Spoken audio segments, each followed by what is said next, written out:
Listen to me, motherfucker. I'm talking.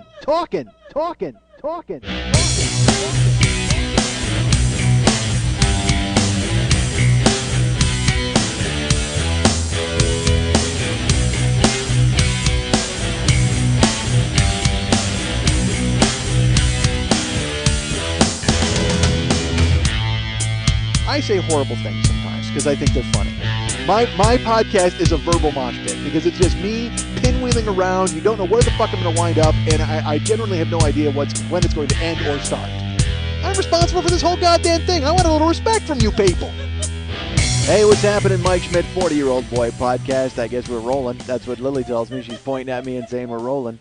I wouldn't know. It's hot, folks. It's very, very warm. We are in the midst of a crazy heat wave. Is it even a wave?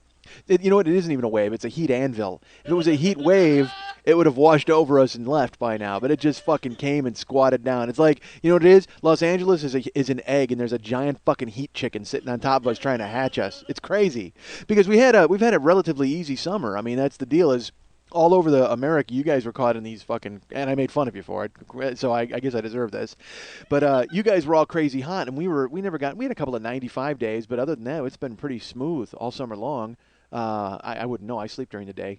Who the fuck knows? I'm up at night. As far as I know, it's been gorgeous the entire summer. Oh my God, it's fantastic. Except for now, it's like 80 degrees at night, which is crazy. And let me tell you something. It is the hottest. Yesterday, this is not an exaggeration. You can look this up on the internet, folks. And by the way, you know what the internet is, right? Because I live on the internet. That's where you're getting me from. All right, so yesterday was the hottest day in the history of Los Angeles. The hottest day. It was 113 degrees. And let me inform you, folks, that when it's 113 degrees in Los Angeles, it's 10 degrees hotter where I live. Normally, you can't get much hotter than $113, but it was $117 by my house. Because Karen took a picture of it with a little phone message, and it was great. She sent it to me via text. She took it with her phone and just went, "This is what you missed today." Because I was asleep, man. I slept all through the 117-degree temperatures. I'm not up for that. I'm in bed. On her dashboard, she's got it gives you the readout of the temperature. Of the sun, yeah. Well, she cooked an egg. She cracked an egg on the hood of her car and went, "This is what you missed today." Me cooking an egg on the hood of my car.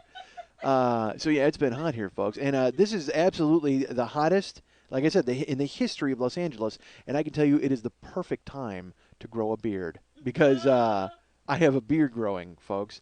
It wasn't my choice. I was being lazy for like 4 days and not shaving. And I tell you this, I don't grow a good beard. We've covered this. It's patchy. It's very cancer patient, homeless, hobo looking. I don't like it. It looks like I'm going as myself for Halloween. That's what it looks like. It's this horrible, patchy, scruffy nonsense. Any name for a puppy you can think of, that's what my face looks like. Patchy, scruffy. So I've got a beard going. It's been it's over a week now. It's growing, but I went to shave it, and my wife said no. My wife insisted that I keep it because she likes it and she wants to see if it'll come in. My wife's experimenting with my face, quite frankly, and she's decided because my wife's in control of all the hair in our house. She absolutely has the final say so on all of the hair. It's going to grow or it's not going to grow. It's going to get waxed. It's going to get shaved. Whatever. My wife is the high chief priestess of all of the hair in our house, and she has decided that I have to grow a beard. After I told you I had a goatee forever, and when I shaved my goatee, she didn't like it because because I'm fat. I think that's why. She won't ever say that. She'll just be like, "Oh, I liked your goatee," instead of going, "Oh, I don't like your 4 chins." That's probably what she's thinking. Although she and I keep having this discussion, like, 'cause I'm fat. All right, folks, I'm fat. We get that. I'm trying to fix it. I'm going to work out. I'm banging. I'm sweating. I'm seeing Sean at the secular gym, and that's great. I'm enjoying myself. Only 2 times a week, and then the other 5 days I should be doing something, but I'm not. I'm trying to fix it. And I have not done a Rocky with a blog in a while. I haven't done a blog in a while because and I'll share this with you. Here's why. Because I am fueled by compliments. I am fueled by so like in my mind, if I go to write something on the blog and nobody reads it, it's like, why did I even bother? It's this weird. It's like if I did this show and all of a sudden the listenership bottomed out, forget it. We're done. I would absolutely stop doing this goddamn show because I do this. It's not like I'm making any money off this fucking show. I do this show. There are people who will tell you it's my calling. I have to do it. I have to do it. And I have to be funny, but I don't necessarily have to be funny on the internet for you folks, unless you're listening to it. I can't just be funny into a goddamn void. Sure, I'm funny all the fucking time. Let's face it. I'm walking funny. I'm a human ha-ha. That's fine. We all know this. Everybody gets that, but I am not. I am not just going to do it into the void and be funny for nobody, because there's nothing worse than that. Because I do that. I'll do that on occasion where I'll go somewhere and I'll be funny, like in a grocery store or in a fucking 7-Eleven, and people give that sneer, like, "Dude, how dare you show any modicum of personality here in the fucking cracker aisle?" It's like, fuck that. This is the place to do it. If I can't be funny in front of a fucking captive audience of Triscuits, where the fuck can I be funny? God damn it. So, what the fuck was I talking about? I got a beard. Yeah, and it's not good. It's scratchy, and it's not. I don't like it. It's the kind of beard that makes you wish you'd get cancer, so it would fall out. You know what I mean? Like, which is stupid because I could shave it. I could shave it at any time. So I guess a razor would be like handheld cancer, and I could go ahead and whack that beard anytime I wanted. But instead, I sit here praying for something bad to happen. Like I just want it to fall out because I can't. Because my wife, that's the spell she's got. Because we're on eggshells, where she's like unhappy because of her job situation. So I'm doing whatever I can to make her happy. So I'm like, oh, a beard? Yeah, well all right. Will that stop you from spending money? Then done. All right, here's my beard. And it's a new toy for her to play with, and fine, enjoy yourself. I don't care. Because today I went to shave it. She goes, no! Like, she like panicked and like, no, grow that beard. And it's a neck beard. I got a Kyle Orton neck beard and patchy scruffy on the face, sort of. And, you know, at the certain angles, like if I was thinner, it might look okay. Like, that's the thing is I say I have a neck beard and then I have nothing on my face. Well, that's because I have all this fat skin that's hanging off of my head. My head looks like a melting candle. So, like, all of the fucking skin is just drooping, and as it does that, it brings the beard lower. So maybe that's why I don't have a face beard. That's why I got a neck beard, because I got all neck. My head is all neck. So it's like it doesn't look like I even have a face. Oh, Jesus. I am not a fan of this beard. I can tell you that, folks. It's scratchy. I keep waiting for it to like hit the microphone and make a scratchy noise, or I should just, I'm not gonna run the microphone on it. It's dumb. Take my word for it. Why would I even need to do? Why do you need audio proof that I have a beard? But yeah, so I was talking about the blog and how I need people. That's the thing is I need people to like me. I need people. I need to do. There has to be a means to an end. It's like I go to these blogs that are on the internet, and look, I will tell you this. There's nothing worse than a blog that's just been discontinued. I mean, you'll go to somebody's blog and it's like their last entry was April of 2008, and you're like, oh, dude, don't you realize that we all see that now for the past 2 years you haven't been blogging, even if you've gone to a different blog or where the fuck you've gone. So I know that that's lonely and sad looking, but I have to be honest, even more lonely and sad than giving up on your blog is continuing your blog when no one cares. That's the worst of all time. That's the most self-indulgent, fuck your electronic diary, okay? I mean, no one wants to know what you had for lunch, and so maybe you table it. Maybe you let it go. And the thing is, when people don't go to your blog, you just feel so uninteresting. I mean, because you think what you're doing, because I try to write funny stuff. I would try to write funny stuff, funny entries. I actually had this whole grandiose idea where I was going to give you, I took a ton of photos when I went back and I recorded a bunch of the stuff for the Mike Schmidt podcast network, all the spots that you guys hear. By the way, a guy wrote me, and I'm behind on my emails. Yes, I get it. I'll get to you folks. But this guy wrote me and he's like, dude, Jerk Off Journals, is that a real thing? Because I laughed. He goes, I laughed forever. And it's like, because I forget that new people tune in to the show. So I always think that everybody knows and, everybody's in on it and we all get it and these are me. But this guy's awesome. And he's just like, he goes, dude, he Googled it. Like, he looked all over to see if it was a real show. And I was like, part of me is like, yeah, you know what? I should make that a fucking show. Why not? That'd be great. Although let's be honest, this show is the Jerk Off Journals. I mean, it's figuratively and literally. I mean, every other episode is about me jerking off, and then every other episode from that is me just jerking off mentally. All right. Speaking of jerking off mentally, I tell you, by the way, that's our friend Lily Von Stupp who's laughing and enjoying herself and pretending to, because that's her job. But she is laid up. I'm in a weird room. I will tell you this, too. It's like 6:30 at night. I've been here since 4:30 and then spent 2 hours trying to get acclimated to my surroundings because I am in the living room of the oldest building in Hollywood because our friend Lily could not be in the kitchen where she usually is because Lily had knee surgery on Monday. And I had a lot of people on Twitter ask me, they're like, is she okay? Is she okay? And I don't know why they're asking me. Why don't you ask Lily if she's okay? Every week, I give you her email address, her Facebook, and her Twitter. Oh, good. I'm glad. All right. But when people contact me, which is great, they're nice. And I was like, she's home and resting comfortably. And I say, feel free to contact her via email and Facebook, which is essentially me saying, leave me alone. Absolutely. But no, I don't mind. I'm happy to, because it was good news. You know what I mean? Because Lily, she got all freaky like she was going to die. I respect that. I mean, I guess I understand it because when I had my fat guy surgery, I wrote Karen the night before I left. I wrote her like a long letter, just in case. You know what I mean? That's what you do when you're going in for surgery. You're like, oh, fuck, I could be dead tomorrow. Here's a note. What a ridiculous, absolute, summation of your life. Really? You're gonna write a 3-page note? Good for you. Uh, and you said you updated your will, right? Didn't you say you updated your will? I always update my will, yeah. Yeah. So I will be honest with you. I'm 80-20 here. I'm 80% happy that you recovered. 20% disappointed that I'm not going to get a bunch of feather boas from in a lawyer's office, because I'm sure that's what I would get. She would leave me some ridiculous, hey, here's 2 pictures of the Flash and a feather boa. All right. Um, Eddie's a fan of the Flash. I actually wrote that in a blog once. The blog that nobody goes to. All right. So, what did I do? I was beard. Yeah, I got spinning around there. Uh, so Lily had knee surgery, so she's okay. She's doing well now, and I'm very excited that she's well. And I'm sitting here. She got her legs all akimbo, and she usually has her legs akimbo, but now there's a huge wrap, so it's not as sexy. Um, so so she had the surgery Monday, and she had the Monday Night Teas. That it was her first Monday Night Teas. Is that the first one you've never been to that you didn't host, or you weren't at in attendance? There was one other one I didn't attend. And there was one other one because of.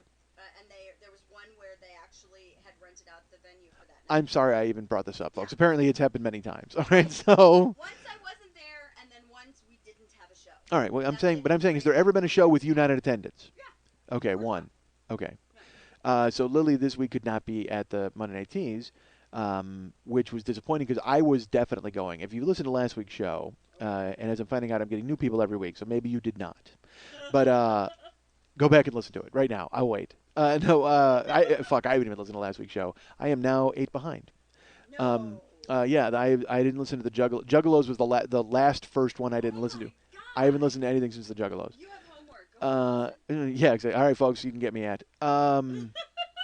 So I went to the Monday Night Teas. There was a reason I was going. Look, I usually go to the Monday Night Teas to enjoy myself and hang out with my friend Lily von Stubb and her friend Eddie, and then whoever else might happen to be there that I know. Because I'm on the periphery. I'm on the edges of this scene. I guess it's a scene because I know Lily. So because I know Lily, people know me. So I wanted to go to. Look at me crossing my legs.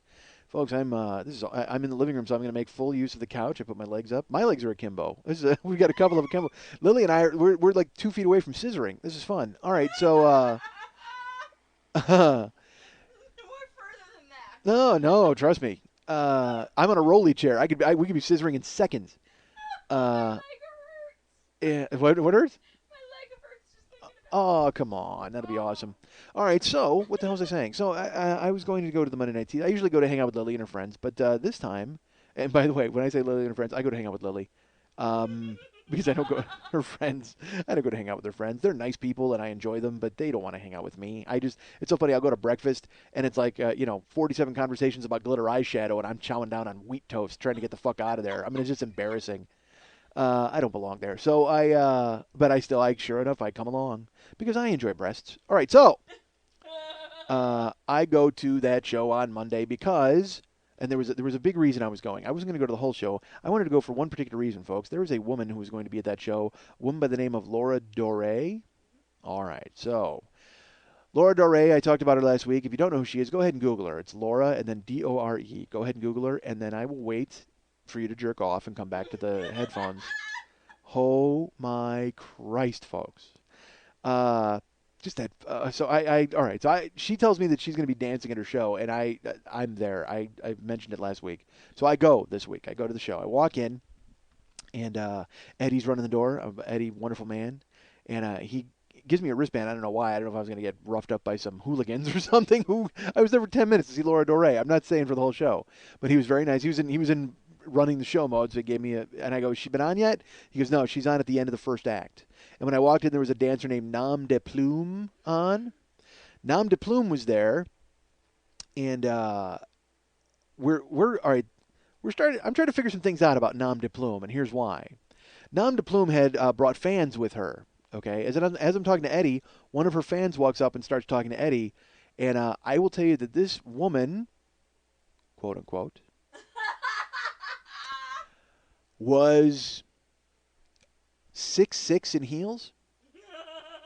Probably 6'6" because she towered over me. I'm 6'2", towered over me and Eddie, and just a huge and attractive. I mean, she was beautiful, but I mean, just a fucking battleship. I mean, walks over and tight dress and big ass heels and like kind of carrot orange hair, and like real heavy makeup, but tasteful. I mean, it didn't look like it was put on with a fucking trowel, but it was on there, and glitter, and smelled nice.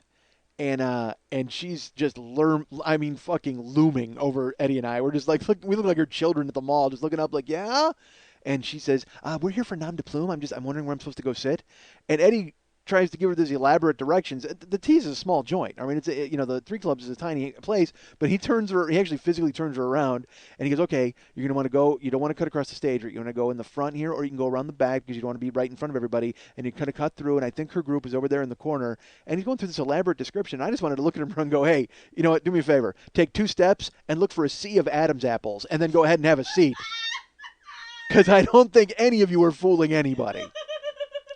You're very attractive, and it's a wonderful attempt. But just the very fact that you came in here palming a basketball proves to everybody that you are doing the tuck, all right? So he gives her this elaborate thing, and I'm just sitting there smirking, trying not to get beat up by a fucking tranny. And because I would have said something stupid and then gotten my fucking ass whipped. And finally she goes to walk off and talk to her friends, and I look at Eddie and I go, "That was a dude, right?" And Eddie goes, "What?" And I go, "That was a dude, right?" And he goes, "Does it matter?" And I go, "Well, I mean, I'm not going to tag her or anything, but I mean, I just like to know that I guessed correctly." And he goes, "Oh, yeah." So now we're wondering if nom de plume might be of that ilk. Because I walked in and she was dancing, and I mean, and she looked great. She had less clothes on than the tranny, obviously, because she's in a strip show. She's in a burlesque show. So I see her from the back, and I'm like, whoa, who's this body? And then she turns around and takes her bra off, and she had like big natural tits, it looked like to me. So she turned around and did the tassel trick, and I immediately ran over to see the tassel trick. And I'm like, because she had a rocking body, and I was like, all right, this is beautiful. And then I find out that she's with all the trannies. And then we're like, well, wait a minute. Is she a tranny? Like, her boobs didn't look, because tranny boobs look fake because they have to be fake, unless you're on the hormones and stuff. But she didn't. I mean, granted, I'm not exactly looking at her face. I won't lie to you folks, because I'm my eyes are spinning around from the goddamn tassels. But I don't think she was a tranny. I don't think so. But if she is a tranny, dude, the name nom de plume is perfect. I mean, it's just like. Part of me actually hopes that she did have a cock because, I mean, her name nom de plume and then dancing in a strip show under the name nom de... I mean, it's fucking gorgeous. That's 9 layers there, and I think that's fucking great. Good for her. But there was lightning right there. Folks, this is weird, all right? It's really, really hot here, and there's zero chance of precipitation. They've been telling us how it's so hot and stay there. And out of the blue, all of a sudden we started getting this really cold breeze and thunder went off here in L.A. And the thing is, I hope it's thunder because I don't know if you've heard, there's been terrorist chatter, so there could be like a Mumbai-style attack going on at the Grove. I have no idea. Is that thunder again? Yeah, there's more thunder. I hope. Again, unless there's just random explosions throughout Los Angeles, which is not, again, it's not, that could be happening. Who has any idea? All right. So I'm there, I'm at the Tees, and I watch nom de plume, and I'm not going to lie to you, I'm thinking about tagging her. But then I'm thinking about, hey, that might be a dude, and I can't tag her.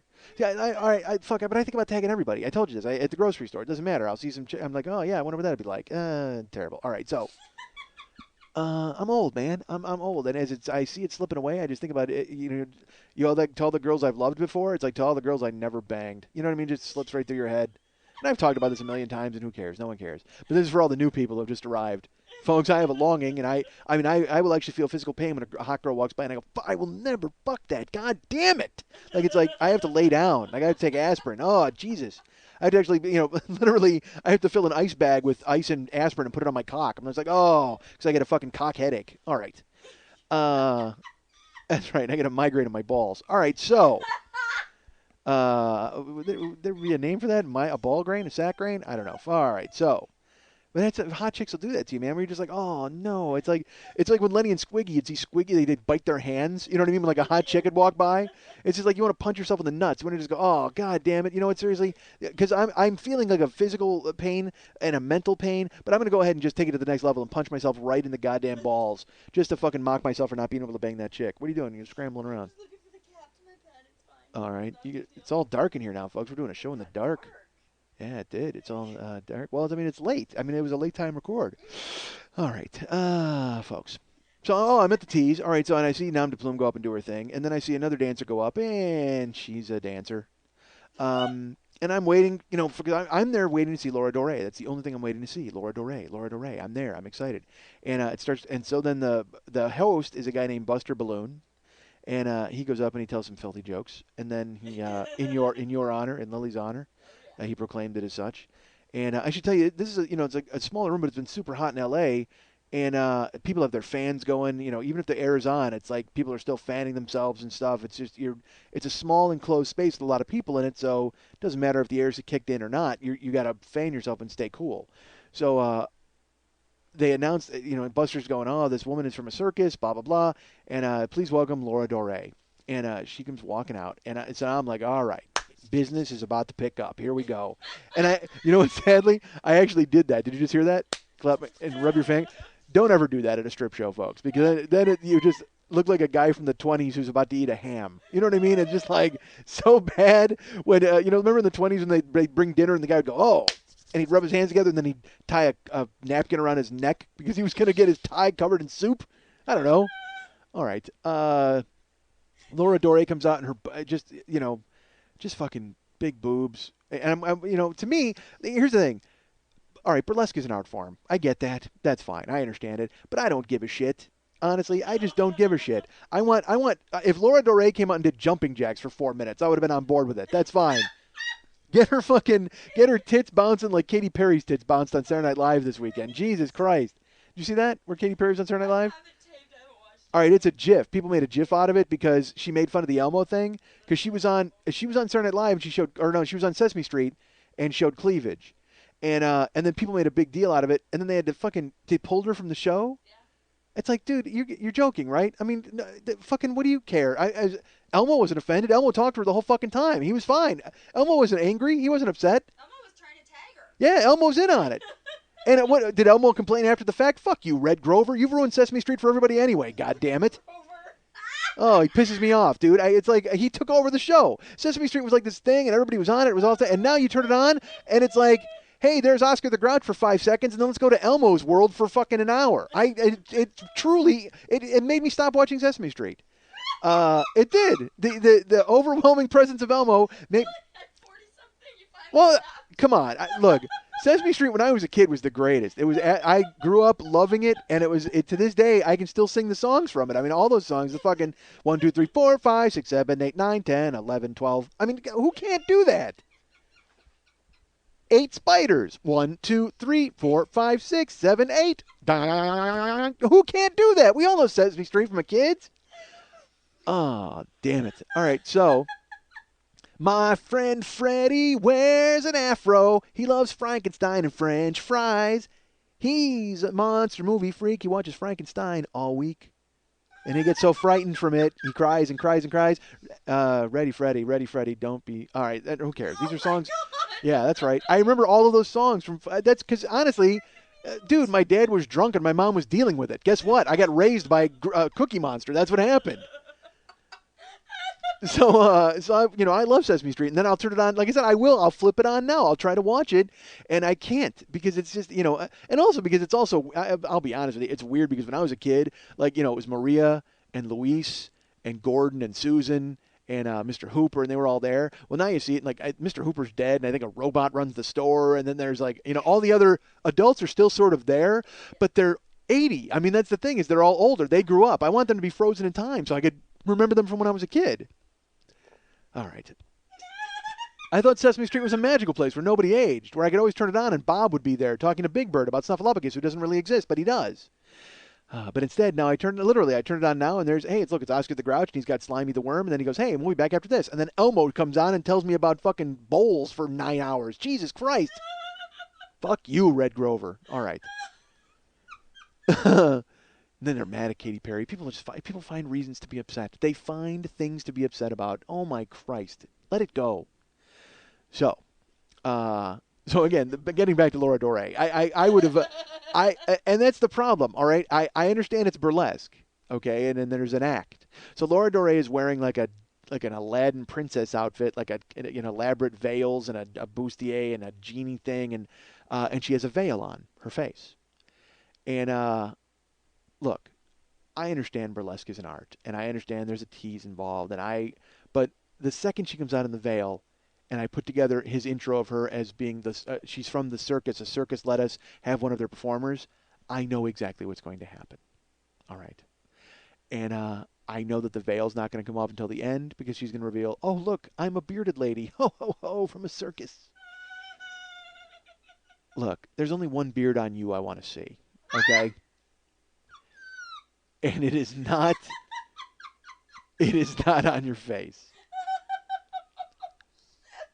I mean, I just want come on. Honestly, I'm not even joking. Laura Doray could have just come out there and she could have made a pissed off face like and just taken like one article of clothing off every fucking 30 seconds until she was naked.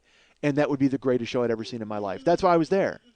But instead, there's a dance involved, and she's got to try to, and she's counting the steps in her head. Look, I love Laura, and I'm sure she's a wonderful person. But she's not exactly Ginger fucking Rogers, okay?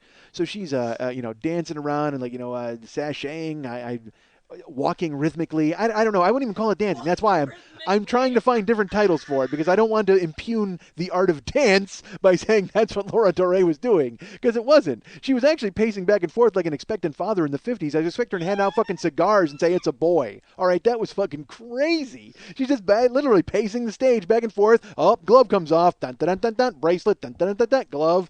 And again, if she's doing all that naked, I'm fine with it. But she's got a veil on and a weird costume. It's like, God damn it, just fucking get to it. All right? Cut to the goddamn labial chase. And I realize I'm not going to see her labia. Okay, I get that. But I just want to see interesting parts. I don't want to see anything covered up. So she takes the glove off. She takes the other glove off. And she's doing her dance. And she's still covered up, and that's fine. She starts untying the corset. And then she pulls off. She's wearing like something underneath, but she pulls off her bottom half, like her costume. And go look at Laura Doray. Google her and check her out, and you'll understand that backyard is what I'm very interested. I'm there to see that. All right, I want to see that fucking shelf. I want to put up a fucking swing set and just hang out there for hours. Okay, that is a backyard I can get behind. And so sure enough, she turns around. She drops the bottom half of her costume, and underneath that, she's wearing like another piece of costume, like a fringy belt. She's wearing stockings too, and a fringy belt, and the fringe hangs. Oh, it goes over her ass and hangs to the bottom of her ass. So she's got like those doors that hippies had, like bead doors, where you'd be like, "Hey man, let's go into the opium den." Her ass is an opium den. That's what it is. Her ass is an opium den protected by one of those bead curtain doors. And I'm like, you got to be fucking kidding me, right? Another layer before the Doré ass makes an appearance. Jesus Christ, I want to see Brown Eye winking in this motherfucker. That's why I came down here. I don't want to fucking just see. I don't need you to fucking tease me or taunt me. Jesus Christ, I can go to 7-Eleven and see more of your goddamn ass. Take off the fucking fringe jacket. So, I mean, it was just crazy. So she's got another fringe thing in stockings, and she's dancing around in her stockings. She's got her corset on still, and then she reaches behind, she starts to untie the corset, and then she does that thing where you furiously unlace it. And I will also tell you, all right, look, she's not taking the stockings off, and the fringe thing doesn't come off. She kind of does a little shimmy shake, so you see ass once, like you kind of get a nice glimpse of it. And it must be like when pirates were at sea, lost forever, and then all of a sudden they were like, land! Like they would freak out. Out of nowhere, like the guy with the fucking telescope or the periscope or whatever the fuck, all of a sudden sees a mountain in the distance and he goes, land ho! And they want to go forward to it. That's what it was like. Because it's like her ass is completely hidden under stockings and the beads. And all of a sudden she gives like a little hip toss and all the beads move out of the way. And you're just like, oh my God, there it is. It's paradise. It's right there. Why can't we? I started to swim. I wanted to swim right to it. God damn it, get me there. Backstroke, front stroke, goddamn doggy paddle. I'm climbing into that motherfucker. But all we got was one fucking glimpse. She's got stockings over it. She's got a fringe belt, and just all of these impediments toward me seeing the ass. I want the ass. And I will also tell you this, Laura. I mentioned that Nom de Plume had brought a lot of friends there, and they were all the Sea of Adam's apples off into the corner. Laura Doray has a couple of friends that I know she must be great friends with, but I don't think I can tell you they were not there that night. Because Laura Doray, I don't know if she came alone or if she brought other friends, but I know the two friends that she did not bring with her were Photoshop or airbrushing. They did not come with her to this show. Oh my God! Now look, that's going to sound a lot harsher than I meant it to because I wanted to build it up and go for the surprise attack there. All right, but The bottom line is, though, look, go look at the pictures of Laura Dore online. No one looks like that. Nobody could possibly look like that. All right. In those pictures, her backyard is perfectly manicured, and it might as well be AstroTurf. Okay, they don't even have to worry about mowing the lawn. It's just always in a constant state of perfection on the internet because of her two friends who showed up and decided to do their business. Well, I can say that the two friends she brought that night, Stockings and Bead Curtain, were not nearly as proficient at taking care of her backyard as her friends Airbrush and Photoshop. She's still fantastic. She's still fucking amazing, and I've still wanted to see it, but I know why she went with Bead Curtain and Stockings. Let's put it that way. Even though she shouldn't have, she absolutely shouldn't have, because I mean, dude, trust me, we're there to see it. Let it go, And then part of me thought maybe she had the stockings in, and that's because if she took the stockings off, her ass would literally blow us out the back door, like it would expand, like one of those rafts that you have to you pull the knob on and. All of a sudden, there's a huge fucking life raft in your house. It's like, dude, she might have taken the stockings off and then, like, fucking ass expansion, and we're all blown out the back door of the club. And quite frankly, that's one fucking push out the door I'll take. All right? If a couple of big ass cheeks want to fucking assault me and throw me into a parking lot, go ahead, dump me right on my fucking head. I'm ready for it, ass cheeks. But, those stockings were furious. They were so angry holding her in, and it's just, they were doing everything they could. It was crazy. You could actually hear them groaning like the struts in a fucking old house. Are there struts in a house? I have no idea. Dude, I don't know anything about houses or anything. Load-bearing studs. Those are in a house. She needed some of those in her stockings. Struts are in a car, right? Yes. Whatever the fuck. You heard her stockings groaning. You heard her stockings groaning like something that would groan a lot. All right, as it was under a great strain. So she's doing the dance. And I'm waiting for Paradise to be unveiled. But I will tell you this: she furiously undoes the corset and she turns around and takes the corset off, and first of all, her pasties were too big for my liking. In that she even had any on. All right, because I will tell you this: when she turned around, all right, she's got the fucking bead curtain and the stockings, and she had a G-string on, but it was lowercase g. I mean, it was thin, tiny, thin fishing line, and when she turned around, she had an eye patch on her fucking gupper. I mean, I was like. That's exactly what it was. It was like she just literally put up an eye patch on her gupper. It might have been. It was like she went in and she said, "Hey, what do you have that'll cover my clit? Could you get one of those for me? It's very important that I have that because I'm doing an important show and I need to make sure that this entire group of people doesn't see my clit at any point in time." Because it was the tiniest, but it was awesome because it got as low as you could, and then you're like, "Oh, that's shaved," and that's you're waiting for fucking a vertical smile to break out. The whole thing is awesome. Literally, we were thin black felt away from from Pink Paradise. I was waiting. I had the telescope out. I was a pirate. I got a fucking bird on my shoulder, and he's like, Polly wants her vagina. I'm like, yes, me too. And I fucking square him with the goddamn telescope, and it's like he got the eye patch, and it's funny. I also had an eye patch on, being a pirate. I was hoping to go in and an exchange like soccer players do at the end of the World Cup, where they trade jerseys. I was going to go, hey, here's on my eye patch. Could I have yours? Because I would love to wear it on my face. So. She turns around and I see that, and that was great, I must admit. And then she takes off the corset, and the pasties too big. All right, too big again, because I don't even want her to have pasties on. But they were big, like kind of beaded pasties, but great, really nice breasts. And listen, her breasts were great.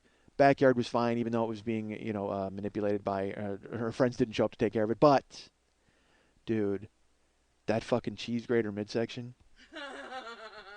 Holy macaroni. I want, you know what? I wanted to tackle her and just fucking, and make a plate of ravioli and grind up some Parmesan off of her stomach. She fucking took her corset off and turned around, and her tits were great, and the pasties were too big, and the stockings and that bead curtain, but from just below, from under boob to top of eye patch, wow. Man, she might have had she definitely had an 8-pack, and it might have been a 10-pack. And I just wanted to slice radishes on her belly for the whole night. I was like, Jesus God, it was just amazing. Oh my, that was worth it. When she turned around and put her hands in the air, because you go to a lot of burlesque shows and it's a lot about the art. And I'm being very hard on this whole thing. All right, this is my fault because this is what burlesque is. Burlesque is art and costumes and dancing, and it's all about that. But I just wanted to see Laura Dore naked. That's all I wanted to fucking see. So she turns around and she puts her hand in, and then she takes the veil off, and she's got the beard on her face. And I don't even get to see the cute Laura Doré beautiful face. Like, I wanted to see that. She's got a beard. The beard might as well have been like that's the bead curtain for her face. You know what I mean? It's like, dude, why are you covering up who you are? I'm here to see your ass, your tits, and your face, and I would love to, if you want to give me a peek from the eye patch, that's great. But everything's covered up. It's like, Mex and I have talked about that, where it's like when Playboy would have like a celebrity in it, they'd be like, hey, it's Elle Macpherson. And you're like, dude, I can't wait to see Elle Macpherson. And then you open it up and like, hey, here's Elle Macpherson dressed as Maude. Fuck, I don't want to see her dressed as Maude. I want to see Elle Macpherson naked as Elle Macpherson. I don't want to see her naked as B. Arthur. What the fuck? But that's the way they do it. As celebrities would do it, and they'd be like, well, the only way, it was very tasteful, and I got to play dress up, and I got to do a thing. And it's like, no, fuck you, play dress up. You're in Playboy. Play dress down. Take your goddamn clothes off and let me see it, because that's why I'm paying for it. So Laura Doré, she's got a beard on. And again, with the beard and then the stockings and then the no airbrush and Photoshop, like, I wouldn't even have known it was Laura Doré if it wasn't for that fucking midsection. Holy God. Jesus Christ. It looked like, she had like 8 biscuit tins alongside one another all the way down, like that fucking round. Oh, man, was it awesome. And nothing will make you more self-conscious about your own self than seeing that. You know what I mean? You're just like, oh, she's got like a fucking 8-pack. I got a barrel. I mean, I got a garbage bag filled with pudding. That's what I got. I got a pack underneath there somewhere, but on top of it, holy fuck. So, and she finishes her thing, and she was very bashful. Like, I thought, dude, I got to be honest, I thought she was going to come out dirty, filthy fucking dirty, and own the joint. I was really excited. I was waiting for it, because again, she's closing the first act too, so I figured she's going to come out and set the fucking tone, and I wanted to walk out of there fucking hard. I was like, yeah, let's do it. And then she came out and she was very timid in her act, and it was really shocking to me. Like, she was very reactionary and seemed very bashful. And when she finished, she put her hands in the air and kind of rolled her eyes. And when she unveiled the beard, and she was just like, haha, it's my little joke. And she kind of bashfully walked off stage, and yay. And I was fucking furious. I'm like, dude, take control. Come slap me in the face. Do something. Make me feel like I earned my time here. And I had to leave, so I walked right over to Eddie. And Eddie goes, was it worth it? And I go, no, dude, it wasn't. And he just starts laughing. And I go, fuck that. I don't want to see a goddamn circus outfit and a goddamn beard. That's not why I came here. Jesus Christ, get raw. I came here to see this chick get raw. Because I was like, I had no one else to dump it on at that point. And poor Eddie, he's in a fez passing out wristbands. He barely wants to say hi to me. But now I'm holding it. I won't let go of his hand. And I'm like, dude, what the fuck was that about, man? I mean, sure, I can't even believe it. And he's just like, dude, you got to calm down. I'm like, yeah, I probably do.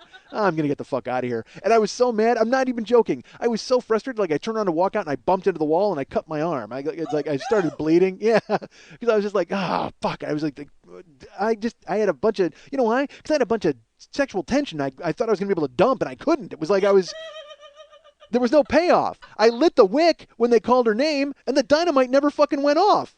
It was like a long, slow burning fuse that's still burning, quite frankly. Do me a favor, somebody. If you see a fuse burning, just take your thumb and your forefinger and pinch it out. Because you know what? There's not going to be a fucking explosion. There was no boom. That was the problem. There was no boom. I wanted a boom. Folks, Google her and look at those pictures of her. Okay, there's the promise of raw sexuality. It's right there. It's in your face. And so I go there expecting raw sexuality. I expect a fucking boom. There is no goddamn boom. If I see those pictures and I know I'm going to see her live, I think I'm going to get a punch in the dick with a sex fist, all right? I don't want a harem girl costume and hail damage. What the fuck? God damn it. If I want to bait and switch, I might as well fucking just paddle my canoe into the sea of Adam's apples. At least they're upfront about their fakery. You're listening to The 40-Year-Old Boy on the Mike Schmidt Podcasting Network. Up later, The Clit Puppets. Behold, I am Yeep, herald for Thorgar, soldier from the inner ring of the seventh circle of hell. His violence and cruelty know no bounds, and he has arrived on your planet to participate in the earthly feeding ritual called lunch. Thorgar demands a goat head. Fetch him a goat head, boy! Sir, we don't have goat head, but we have lots of other things no goat head! You wish to disappoint Thorgar? Well, then, Thorgar has instead changed his mind. He holds that privilege as a soldier from hell, and he demands soup made from the bones of the dwarf king Ulrich. We don't have soup. We only have what's on the menu. I see! What's on the menu? Thorgar, will that do? Torgar insists on your potato cakes immediately! Oh man, we're out of potato cakes. Out of potato cakes? You have disappointed Thorgar! You leave Thorgar no choice but to consume his lunch elsewhere! But know this! Your failures will not go unpunished! Carry the horrible visage of Thorgar in your mind's eye! So you will recognize your tormentor as your soul rise in the flaming desert for all eternity! We will be back! Have a nice day. I don't know, Thorgar, but I understand there's a Wendy's up the street. Would that be interesting? Wendy's? It is! Goat's head for all! I keep mentioning that, I've mentioned that Lily had surgery. And I wasn't even sure there was going to be a show this week. Because, I don't know what that entails. Fuck, if I had surgery, I'd be crying like a pussy right about now. But she had it Monday, and, was it an hour? You were under the knife for an hour? 57 minutes. Yeah, go ahead and correct me. You can't just say an hour. Which made me laugh because I said, how long was surgery? And the woman goes, started at 10:35, you were finished at 57 minutes. Oh. That's exactly what she did. Wow. And so that's my joke now. I see. 57 minutes. All right. Well, I'm glad I brought it up. So the thing is, I wasn't even sure there was going to be a show, and I'm like, well, I got to have something in the pipeline or ready to go, and then we didn't because Lily assured me that she'd be ready to have a show, and I said, all right, I'll trust you, and so I come here today, and she's got people taking care of her. They brought her soup and they brought her pork chops. Everybody's being nice to her, and she got a nice pack on. Like I said, she's laying down or lying down on a love seat, legs stretched out, and I think I mentioned earlier that I was crossing my legs and I put them up on a couch arm. Well, it's the same couch that she's laying on. And then as I'm telling the story, I guess I lean forward and I'm hitting. You're doing it again. That's rubbing. It's hitting it though, and then. All right, I got to get out of here. I keep bumping into the couch that she's on, and it like sends shockwaves through her leg. So I can't be here. This is crazy. It's like every time I talk, I bang into the fucking couch, and now I'm an asshole because I fuck her knee up, and it's like. Because I'm talking and I flail my hands and then I hit the leg of the... I'm not even touching her, okay? But what I'm doing is I'm hitting the arm of the couch. And whenever I hit that, it moves the couch. And she's got a knee that was cut open. I mean, she's got an ice pack and a wrap. So I keep bumping the couch. I keep fucking her up. So I got to get the fuck out of here. So so we'll do a short podcast. Because I can't... And it's so funny. I should just control myself, I guess, but I can't because, like, literally just now, I didn't even think I was doing anything, and I was my knee rubbed the couch, and that sent a shockwave up her leg because she's fucked up. I mean, and so I can't. I'm a bull in a fucking cripple shop. I mean, I keep knocking shit over. So yeah, now I'm in my head, and I'm like, I can't talk and hit stuff. It's not your fault. It's my fault because you're. Because we do this across from each other. Yes. We're closer normally. Yeah. So you're wanting to lean in to talk. That's all. Yeah, but but that's all. But I keep hitting the goddamn couch, so I have to stop. Take a step back and you're good. But I can't. That's the thing. Is it's just I'm in a weird. I'm. Look, as we all know, I'm very selfish. All right, so this is about me, and I'm all freaked out because I'm in a different spot. So doing it in a different spot is weird because I get it set in my ways, and I'm always in one particular place. Well, then when I have to move, it's an adjustment. So here I was like, oh, well, I can put my feet up and stuff. Well, I don't realize every time I do that, I'm banging into the couch and fucking her leg up. I'm an idiot. I just hate myself for this. All right, so and why am I boring you with it? You don't care. Well, because I'm explaining why we're done. Seriously, because it's just. All you have to do is turn yourself this But way. I can't. But I have been there. But look at me. I'm hunched. You know how it is when I talk. I mean, I don't because I'm the only one here talking. It's like This way. yes, I could, but I can't because then the fan's there and then the cord is odd. You're so fucking funny. Things are just weird. It's just a weird situation. It's funny. All right, I'll tell you this. We went to Karen and I went to the movies this week and we saw the movie Buried. Buried? Yeah, Buried is a movie that stars Ryan Reynolds from Waiting. He was in Waiting and he played a waiter who was obnoxious. He was in Van Wilder. He's got abs like Laura Doré. That guy. He's like crazy good looking. Scarlett Johansson's husband. He's really good. He honestly, he should be the next Fletch. He's a very good actor, in my opinion. He's funny with casual humor. He can toss off lines. He does a good job. So he's in this movie called Buried. Buried is a movie where he plays a truck driver in Iraq, and he wakes up in a coffin. Okay, and he wakes up in this coffin, and a cell phone rings. He's got a cell phone, a lighter, and a flashlight.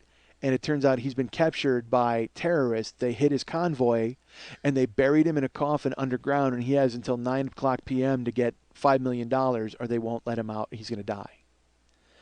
So I was interested in that. I saw the trailer. I was like, whoa, that looks pretty cool. So Karen and I go to see a screening of it last Thursday. And we walk in, pretty full house. And like I said, the premise of the movie is he wakes up in a coffin. All right, and it's dark, and you hear him breathing, and he's trying to get his breath, and it's dark for a good 5 minutes, and then finally you hear him trying to strike a lighter. He strikes a Zippo, and he's in a box underground. And it's completely dark, and the phone rings, and he grabs it, and he gets a phone call from the terrorists or whoever. I won't give anything away. I don't want to give spoilers, because Karen and I liked the movie. But I will tell you this. If that character has an iPhone, that movie is over in 3 minutes.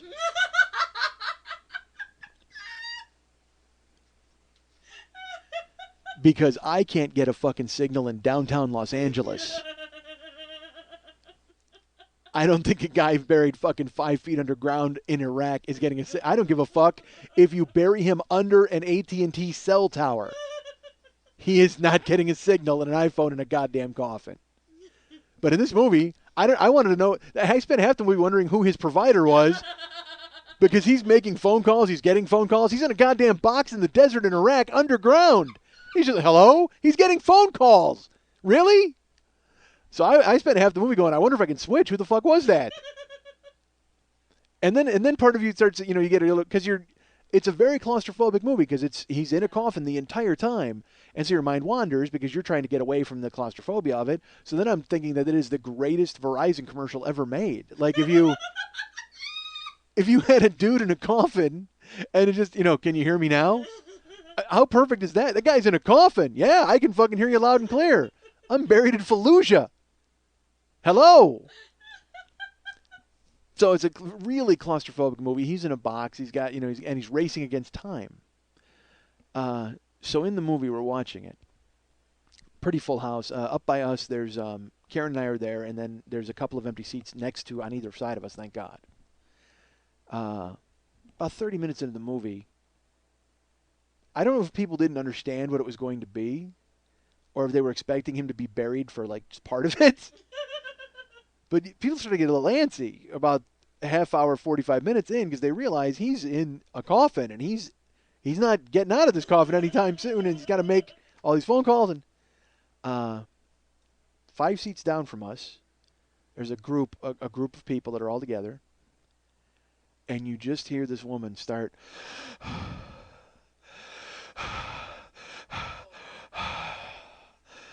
She starts breathing really heavily, and I'm trying not to notice it. I'm watching the movie, and then she starts with the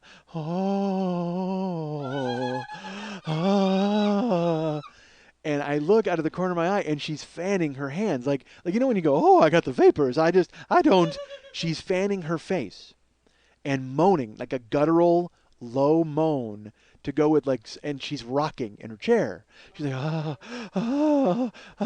and fanning herself. And Karen looks at me. And Karen makes a face like she's mad. And I'm like, we can't be mad at this woman. I mean, she's having a reaction of some sort.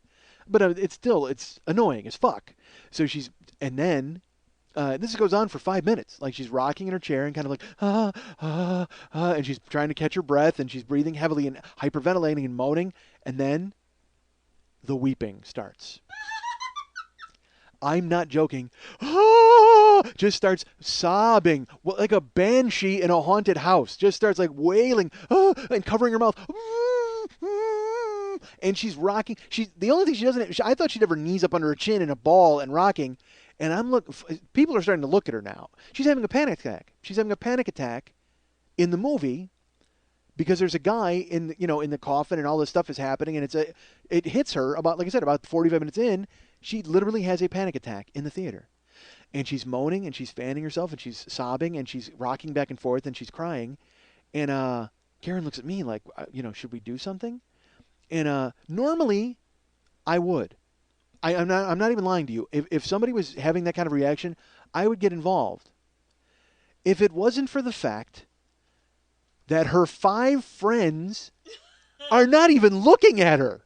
She's ensconced in the middle of them. It's like there's 2 friends, her, and then 3 friends. They're on the end of my aisle. She's panicking and freaking out, and I'm looking at them and looking at the movie. They're looking straight ahead at the film. Nobody's even paying. They're not even looking at her. They're not paying attention to her. They're not comforting her, putting an arm around her. And finally, I'm not even joking. I'm looking. There's one guy. He's next to her. He's on her left. He just picks up his soda and he like kind of thrusts it in her face, like, here, have a sip of Coke. That's gonna help your panic attack. That's the extent. So now, like I said, because we're watching the movie and we're paying attention, but now she's really kind of intruding on that. But we're also trying to get out of the tension a little bit of it ourselves. So she's panicking, she's freaking out. I'm thinking about her. Now I'm thinking about why won't her fucking friends help her? And then part of me is just like, wait a minute. Maybe she reacts like this everywhere. It's not like the movie. Maybe no matter where they go to fucking Jack in the Box, or they go to the zoo. 45 minutes into it, she's and she starts and they're just so over it and used to it by now that literally they're just like, here, have a fucking sip of Coke. Maybe that'll calm you the fuck down, Jumpy. Because she's losing it, sobbing, crying and wailing and rocking back and forth. And but she recognizes it. She puts her coat over her mouth. She's like muffling herself. So now I'm like, well, now you sound like you're in a fucking Coffin in Fallujah. Because and so we're watching the movie. The movie's going on, and she's freaking out, and people are looking at it, but nobody gets involved. And I think for the same reason, we all looked and went, well, are her friends going to fucking take care of this? Because part of me wanted to walk over and just go, excuse me, you know you're not in a coffin, right?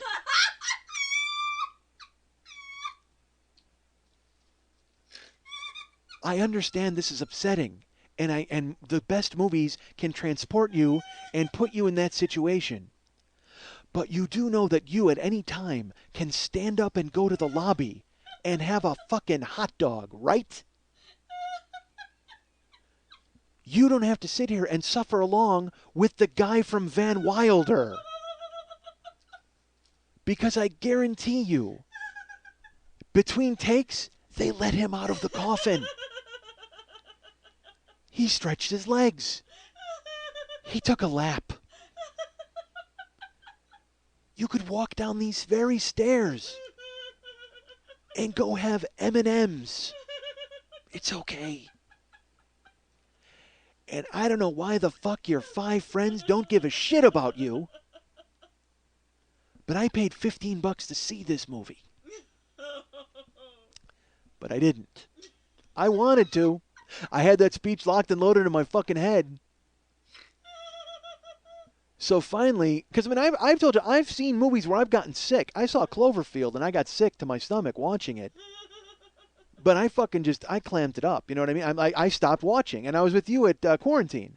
And I just looked at the floor because I'm getting ill from motion sickness watching zombies run around in the fucking night vision. And I'm like, I got to just close my eyes. Literally, I have to just close my eyes. I'm not going to leave because I was enjoying it. But I also got sick to my stomach. So if I didn't want to fucking projectile vomit all over everybody in front of me, I had to fucking look at the floor. Huh? Blair Witch was the worst. At home. Blair Witch in the theater, I was fine. And this is actually, I've talked about this before. Someone had a panic attack at Blair Witch.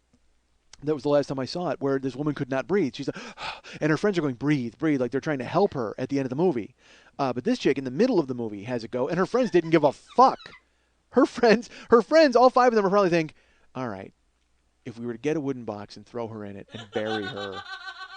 Like, they just wanted to get rid of her at that point. They're just like, we got to fucking bury her and get her. Why do we ask her to go out with us? Why do we ask her? Because I'm telling you, she does it everywhere. Doesn't matter where. Sushi restaurant, she does it. Oh my God. What, is this halibut? Oh, what the fuck? So she loses her mind. Then finally she just stops. She just starts moaning. You can hear her doing that.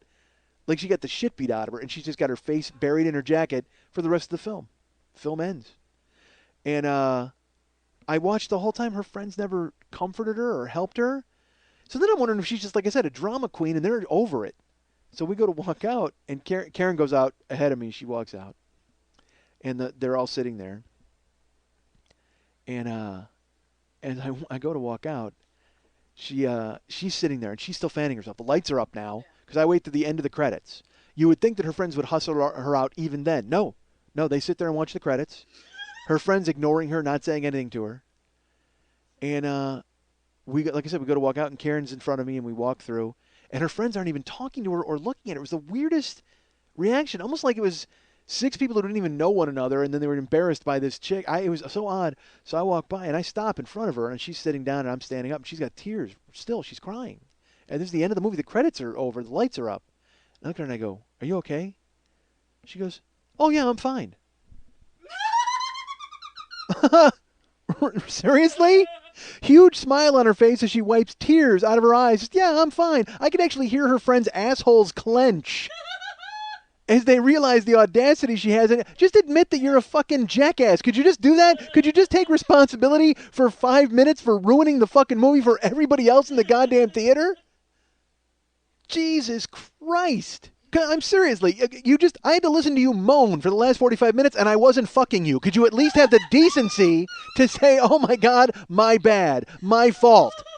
Because you fucking kicked that movie in the balls for me, for Christ's sake. You know what? You might have had a panic attack, and you sat there and you watched that movie and you empathized with the character, and you thought to yourself, "Wow, oh my God, what if I was in a coffin for that length of time? What the heck would I do?" And it made you have a panic attack. While you were doing that, I watched that movie longing to be locked in a coffin by myself.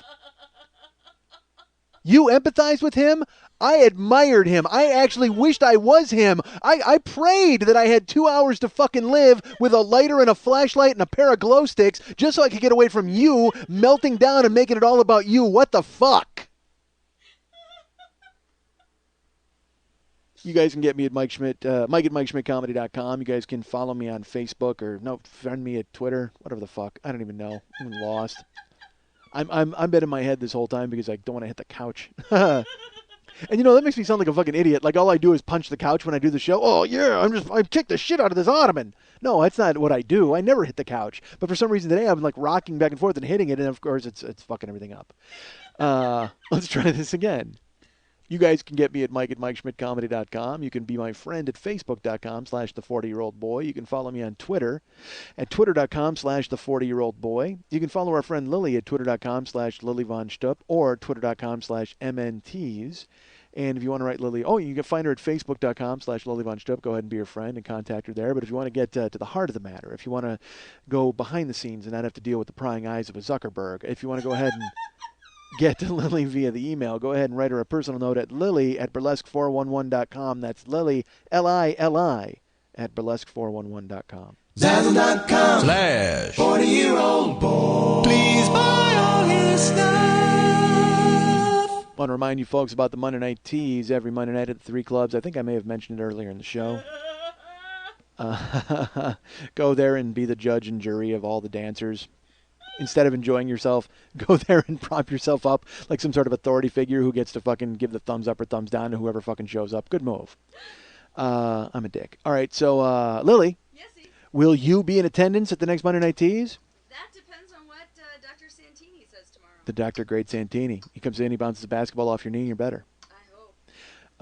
All right, so Lily might be there, but who definitely will be there? Dizzy Von Dam will be doing The Hitchhiker's Guide to the Galaxy. Dizzy Von Dam will be there. Never leave home without your towel, folks. Red Sonja will be doing Gone with the Wind. Red Sonja will be there. Oh, so it's a theme show of movies? It's a night at the library. Dude, it's a night at the library? Yes. What are the movies then? Gone with the Wind was a book. Oh, we're doing books. So Okay. Hitchhiker's My Guide fault. to the Galaxy. All right, so it's a book theme show, folks. Anybody doing the Bible? Someone doing the Bible? They should be. That would be great. So this is the Monday Night Teas every Monday night at the 3 clubs on Santa Monica and Vine. 10 o'clock p.m. is the show every Monday. So Red Sonja, Dizzy Von Dam. I'm trying to think who else is there right now. My mind is just totally blank. Lily Von Stupp may be there, but it all depends on painkillers and whether or not the doctor comes over and punches the couch. So until that is straightened out. And if she does go, be sure to look for me coming over and kicking her stool the whole time she's sitting there, because you always hurt the ones you love, folks. And that's what I've been doing the entire fucking night. Couldn't even concentrate as I'm hitting the fucking couch. The first half of the show was great, and then the second half was death because she told me about it. So now the whole thing is I'm trying to do me a favor, try to walk without moving your arms. That's what I just did. That last half of the show, that's what it was, because it's like I just had to rein myself in and not move, and I'm trying to talk, and it was just we got half a show this week. I apologize. Folks, want to tell you that if you want to buy burlesquebears.com, you can go ahead and order burlesque bears from our friend Lily. She makes slutty bears. They are the Vermont teddy bears prostitutes. That's who they are. They're very slutty bears. So go ahead to. I'm gonna get sued by No, doubtful. No, it's I'm sorry. If there was a state adjacent to Maine teddy bear that enjoyed sex, it would be a burlesque bear. How about that? So go ahead to burlesquebears.com and order a burlesque bear for your loved one, or get a Halloween bear. Get a fun Halloween slutty bear. Yeah, she'll do custom bears for you, so let her know what you want. Remember to go to, like I said, you can follow Lily at MNTs and twitter.com/MNTs to get all the information about the teas, or you can just listen to me talking and yammering and unfortunately judging. I'm sorry, I'm trying not to move. Remember to go to the Westside 86 Jokers page on Facebook. That's the Mike Schmidt fan club page. Go ahead and join that and rally and get the numbers up there. I think we are actually up to, we're in triple digits, folks. No, we have been for a while, but I'm just teasing. We're almost at 500, I think, which is kind of neat. So that's pretty cool.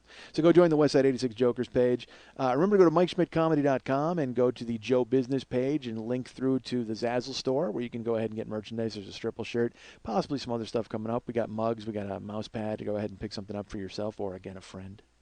Also remember that the year 1 and 2 download sets are on sale, or the Super Angry Guy Jean Happy Good Time Yelling combo, which is both sets, which is 5 gigs of entertainment, folks. 5, and every single gig of it superior to what you heard today.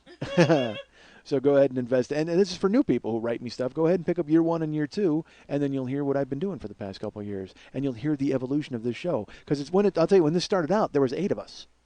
And there was 8 of us in a room talking, and it was like a big round table. We were talking. It was like a big table, like a huge UN. I had a Polish guy, I had a German guy, I had all sorts of people involved.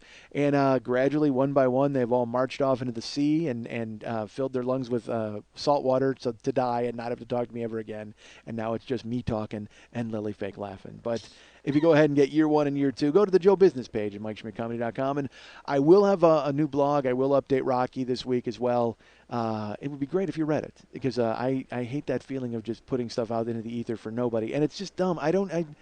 Because this show could be going to nobody, but it's not. I know from my numbers it's not, but it's just weird. Because I need people to tell me they love me. That's the thing. It's so stupid. It's terrible. That's why it was so funny. I'll talk about that another time. But I was talking to somebody about being in San Francisco, and I mentioned that after the show I went out looking for Vice. And they were like, well, what kind of Vice? I go, well, Vice, and they were like, seriously, I need to know what you were looking for. And I was like, porn, or chaos. And what I really was looking for was love. I wanted to go out, because I didn't get enough of that at the show. I didn't get enough people coming up to me and tell me I was great. I need to go out and have more people tell me I'm great. So that's what it was. So that's what it is with blogs and everything. Because that's what I get paid in kudos, and it's fucking rough sometimes. All right, who cares? I'm whining. Remember our friend Rob Matsushita? You can go to ClaymorePictures.net and check out all of Rob Matsushita's stuff, including Chapel, the weekly web series, which is fucking amazing and fantastic. If you need a trainer, remember you can go to RealWorldFit.com and find my friend Sean Richardson. He is an amazing guy and never wears shoes. I told Karen, because Karen has started coming with me to get trained, and I go, Sean never wears shoes. Never. We show up, he never. Showing up, he's never in shoes when we get there. He doesn't have shoes. The other day, he went to meet her at a park, because there's a park by her house. She wanted to go ahead and start working out there and walking around and working on their equipment. Shows up, comes walking up, no shoes. And Karen just goes, do you even own shoes? Really? What is wrong? And he goes, yeah, I do. He goes, I just, I'm not a fan. And she's like, are you an apostle? Like, what is wrong with you? Because, yeah, she asked him if he was an apostle. Because he likes Jesus. He enjoys Jesus. So you can also follow Sean at twitter.com/realworldfit. Or no, it might be twitter.com/realworldfit.com. I might be. I don't know. Just, go to realworldfit.com. They might have the Twitter feed. Or go to twitter.com. Whatever. You'll find it. And Sean will be very busy putting on the mitts and making me duck under a rope. Jesus Christ. I'm just gassed. All right. On Facebook, several people have asked me about bringing me to their cities. Well, now there are 4 active pages to bring Mike Schmidt to town. There's a Bring Mike Schmidt to Phoenix page. Our friend Josh started that. Bring Mike Schmidt to Portland page, started by our friend Chris. Bring Mike Schmidt to Austin, Texas is actually up and running. I think that was our friend Steven, I hope, off the top of my head. And Bring Mike Schmidt to the Ozarks, also known as Branson, Missouri, which is a guy named John who wants to bring me there. So if you guys want to do that and start a page, because God knows I want to have 1,000 pages where 3 people say they will come and see me. That's going to be fantastic.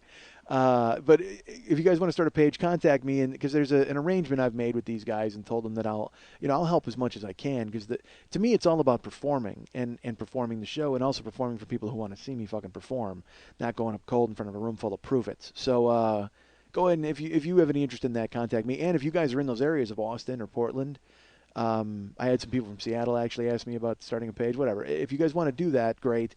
And if you are in those areas, please sign up on the Facebook page so that we have a general idea of if this is a viable thing. If people can, because we're going to, got to rent a theater, and, we have to figure out the dates, and, it's not going to happen next week, but we have to get enough people on board to where it makes sense to cover the expenses at least. That's the bottom line. It's like, as much as I love doing this, if I was rich, I'd come all over the place like Johnny Appleseed and throw comedy seeds in the ground and try to grow me all over the fucking United States. But as it is right now, I need to be a little discerning regarding my income and my outcome.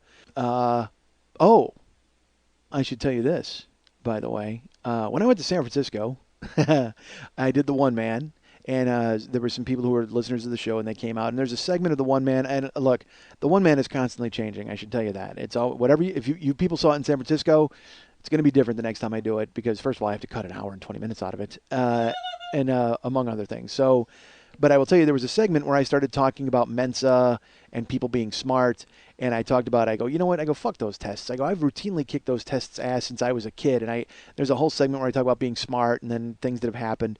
And after the show, I met some people that were very nice. Well, then, about a week later, I got an email from a woman who was at the show who has asked me not to use her name. And she told me, hey, I don't know if you're interested in this, but I'm going to be traveling. And she works for, I think, an educational facility. Again, I can't say too much about this woman. But I will say this. She made this offer. I'm going to be in Los Angeles the first week of October. And, there's that segment of the one man where you talk about taking the tests and your IQ and this different stuff. Well, I do that professionally. And I'm going to be in town, and I would be willing to give you an IQ test to see what you score, and then we'll know for sure. And she said there was a short form test that would just give you a number, and then there's a longer version of the test that'll give you your number and your weaknesses and your strengths and all sorts of, like, an analysis of who you are, I guess. And I could not type "I'm in" fast enough to this woman. Mainly because I thought I'd get an episode of the show out of it. So I was excited about that. So I will tell you that next week, on Tuesday, I am taking like a 2-hour IQ test. I told her I would take both tests, actually. I said, look, I'll take both tests, whatever you want me to do, whatever gives us the best result. And she's like, look, if you're willing to take the long test, you don't need to take the short test. That's fine. But and then we had to find like a library. I got to go. Literally, this is going to be a deal, folks. I got to go somewhere and hide. Like, I'm like George Costanza, where I got to hide in that lady's bedroom and take the test and then give it back to her. And I got to have fucking, Lily's going to be sneaking by this window and handing me answers. It's going to be great. So I have to go somewhere, and it's like a 2-hour test, and I actually have to take it, and then we're going to analyze the results. And I'm going to talk about it next week, folks. I'm going to make sure that you guys hear, because look, let's face it, I'm dumb. We all know that I'm dumb, right? So I talk in circles, and I come here. It's like everybody's got strengths in one area. My strength is being able to talk and think kind of fast. So now we're about to find out what my although we know what my weaknesses are. I'm an idiot. That's it. What if that was what the test said? I take the test, and I'm like, all right, this triangle goes here, and this circle goes here, and that train left Boston and it went to fucking Atlanta, and they're just like, all right, well, your weakness is you're an idiot. There you go. That's fine. Here's your IQ, 2 digits, and take a fucking walk. God damn it, that's the thing. And that's the best part, is it could be fucking horrible. Because I talk a big game, but then if I take this fucking test and I fucking fail miserably, what if I have a 70? What if my IQ's like a 70, and I'm just like a weird savant who can talk fast? Oh my God. So, we're getting to the bottom of it next week, folks. I'm going to take an IQ test on Tuesday and tell you all about it on Wednesday, unless I do poorly, in which case there will be no show on Wednesday. This will be the last show in my stream of shows. It'll be like, oh, wait, I'm stupid? Hold on a second. I just found out officially that I'm stupid. I can't do any more shows. So look for that next week. That'll be fine. I'm excited about it. I would do it today. And I've been practicing. I've been doing a lot of jumbles. God knows those are very tough in the paper. It's just like TARS, vermin. Rats. All right. I had something else to tell you, too. And also, I did Paul Gobel's show this week. I went ahead and did Paul Gobel's podcast, the Paul Gobel Show, the king of TV. You know Paul Gobel. He's our friend.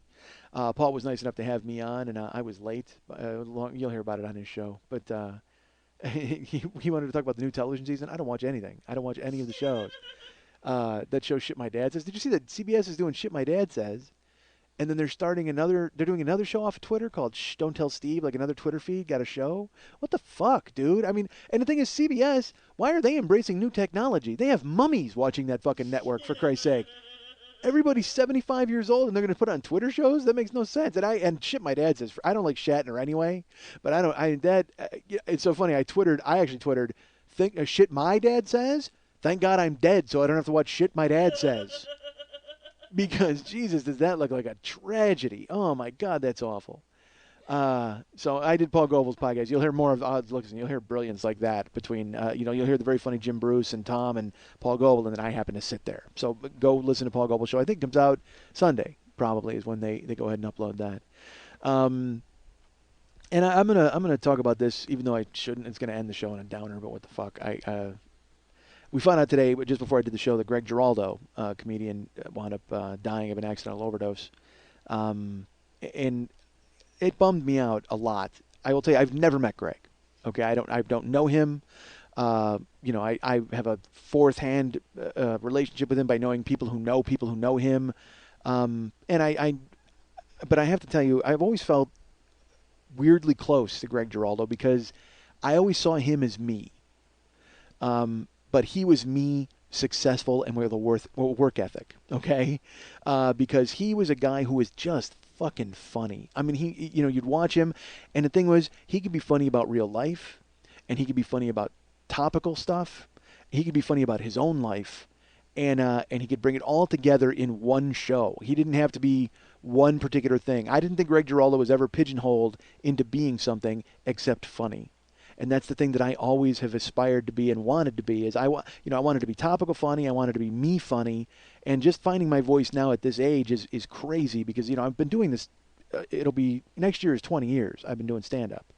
And to just now be finding out who I should be on stage and what I should be talking about it's liberating, but also it makes you think you pissed away a lot of time. And to have watched Greg Giraldo be himself, and he also did the same thing. When he started out, he was very different, and then he got his show, the Greg Giraldo Show. He used to be a lawyer, and then they tried to make him into a sitcom guy. And then to see him these last years, I would say 5 to 10 years, see him become who he's become, a guy who just was fearless and was funny all the time, and then was evil funny. That was another thing that was great about him, watching him all the time. Jeffrey Ross is Jeffrey Ross. All right, we can all agree that Jeffrey Ross does the roasts, and he's made his entire bones on I wouldn't fuck you with B. Arthur's dick. Okay, I mean, granted, Jeffrey Ross on the roasts does a very good job. But to me, Giraldo was the fucking MVP of every single roast that he was on because he was savage and fucking funny. He was just brilliantly funny all the time, and I am so disappointed to see what has happened, and I'm not going to lie to you. It freezes you. It makes me look at my mortality because again, he was a guy I wanted to be, and he was my age, which is weird to look at it that way. But I always looked at him as a kindred spirit in that I do what he did, but I didn't do it nearly as well, and I didn't do it nearly as often, and I didn't get the opportunity to do it the way on the national stage that I wanted to, the way he did, because again, he was better at it than me. He had a work ethic, and he got noticed by people who realized, wow, that's somebody we should pay attention to, and that's something I've always kind of strived to be and aspired to do, and seeing him really made me think that it could be done, and to see him go on at what is essentially my age with so many years of being funny ahead of him, it's just man, it's awful. It's really awful. And just to know, like, they should actually retire those roasts, honestly, because, I mean, good Jeffrey Ross and Hulk Hogan, whoever the fuck you want to trot out there, and you can have people writing jokes, and that's fine, but it's never going to be the same. It's never going to be the same as it was when he would get out there, because you knew when he showed up, you knew that was going to be 10 fucking minutes, and then, granted, we only got to see 3 of it on TV because it was going to be brutal, and it was just going to be brutal, and it was going to be funny. Come on, you got drier. It was drier than Sarah Silverman's pussy about someone who wasn't famous. What oh my God, dude! I forget who that was about. But your career is drier than Sarah Silverman's pussy around somebody who's not famous. Jesus Christ! I mean, just evil, quick, funny, smart. And then, you know what? He finally got an NBC, and he was the judge on Last Comic Standing, and I'm like, good for him. Now it happens. Now he's going to, and he was big enough. I mean, he had DVDs and CDs, and he was, Comedy Central's house comic, for Christ's sake, and fucking A, he should have been. I mean, he was great. And it's just a drag. I just felt, I did this when Carlin died, and I was able to play a chunk of Carlin at the end, and I'm not going to play a chunk of Greg. I mean, it's just, I think it's just enough for me to say that he's going to be missed. I mean, he's going to be so missed, and he's who I wanted to be, because he could just be funny about everything, and hopefully someday I can be that same way, and then you see stuff and you wonder what he would have said. It's so funny when you lose someone like that. You see stupid shit happen and you go, "Fuck, what would Geraldo have said about that?" It's different when you lose like a Mitch Hedberg. You lose Mitch and you just lose brilliance. You can't even say, "Oh, I wonder what Mitch would have said about that," because you don't know what Mitch would have said about anything. He was so fucking amazing. But same thing with Carlin, where you like, wow, what would George Carlin have said about the Tea Parties, or what would Greg Giraldo have said about that? And it's just, to know that the upcoming chaos and all the bullshit and all the wrestling that we have to sit through, all the finger pointing, and to know that one voice who could cut right to the heart of it is going to be gone is really tough to take. I saw Lady Gaga. It's so funny. Lady Gaga did a "Don't Ask, Don't Tell" rally in the park, and you just knew that would be something Geraldo would destroy. You know what I mean? Because we all did. We all watched her. She comes out in a suit and she starts yelling like an idiot. And she has the thing. Look, I understand if Lady Gaga wants to have a rally in the park against "Don't Ask, Don't Tell." What I don't understand is why anybody would go to it. Why the fuck would anybody go to it to hear what she has to say about "Don't Ask, Don't Tell"? It's the most ridiculous thing in the world. And quite frankly, Lady Gaga, you might want to rethink this as a career strategy, because if they repeal "Don't Ask, Don't Tell" and all the gays join the military, who the fuck is going to pay to see Lady Gaga from here on out? I don't see there being anybody spending $1 to see you, because teenage girls grow up, gay men don't, and they have disposable income. Seriously, why would you want to chase them in the military so they can't fucking see you? Unless her whole strategy is she's going to go, you know what? I need to go ahead and start playing USO tours. That's what I'm going to do. That's what I want to see. I want to see Lady Gaga decide, you know what? I'm going to join the USO, and I'm going to entertain the "Don't Ask, Don't Tell" troops, and have her go to Afghanistan and wear a fucking burqa made of pork chops. That's what I want to see. I want to see her. That's a message that I want to see her send. Wear a meat burqa. Show up and just be like, oh, it's kind of like a burqa, but then it's pork and it's fancy. It's like, you know what? That's too well thought out. I think she steals that idea and she fucking runs it. That's what she ought to do.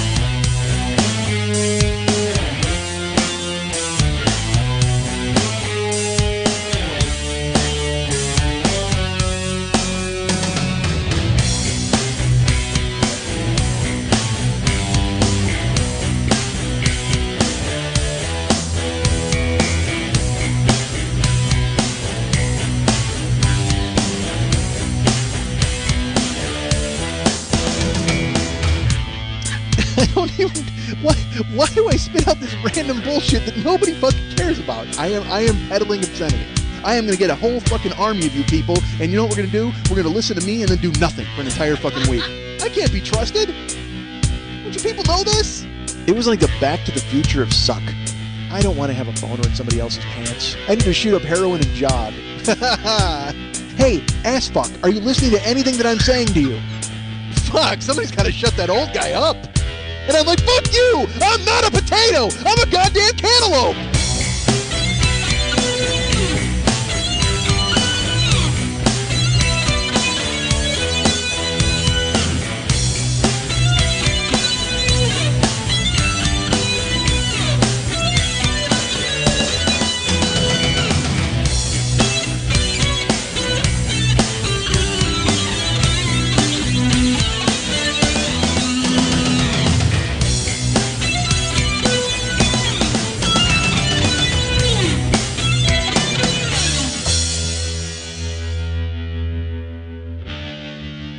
Hi, Mike. Hi, Mike. Hi, Mike. Hi, Mike. Hi, Mike. Hi, Mike. Hi, Mike.